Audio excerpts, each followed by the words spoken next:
পাবনার ঈশ্বরদীতে অতিথি পাখির কলকাকলিতে মুখরিত ঈশ্বরদীর আলহাজ মোড়।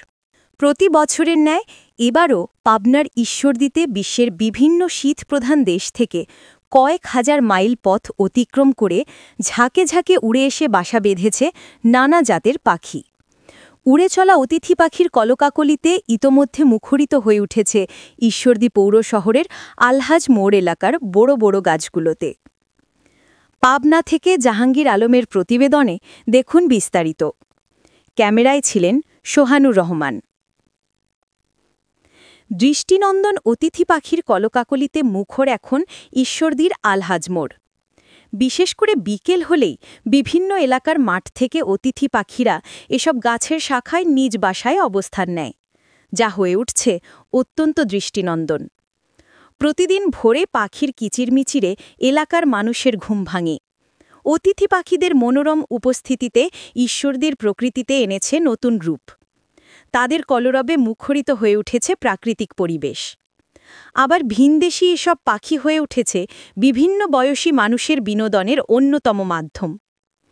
স্থানীয় পাখিপ্রেমীদের ভাষ্যমতে প্রতি বছর বাহারি রঙের এসব অতিথি পাখির খুনসুটি আর ছোটাছুটিতে পরিবেশ ও প্রাকৃতিক সৌন্দর্য বাড়িয়ে আকর্ষণীয় করে তুলেছে। এছাড়াও প্রাকৃতিক ভারসাম্য রক্ষা ও জীববৈচিত্র্য সমৃদ্ধ করছে। সরেজমিনে দেখা যায় অতিথি পাখির ঝাঁক যখন দল বেঁধে উড়ে চলে, এ দৃশ্য দেখে মনে হয় যেন জল রঙে আঁকা ছবি।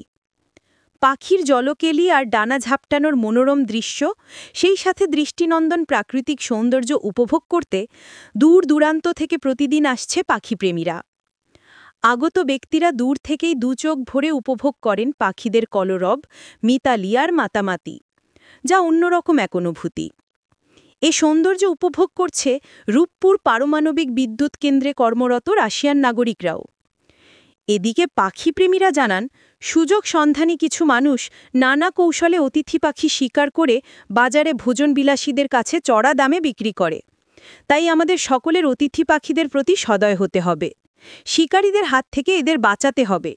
তাদের নিরাপদ বিচরণ, বসবাস, খাবার সংগ্রহ যেন কোনোভাবেই বাধাগ্রস্ত না হয়, সেদিকে সবাইকে খেয়াল রাখতে হবে।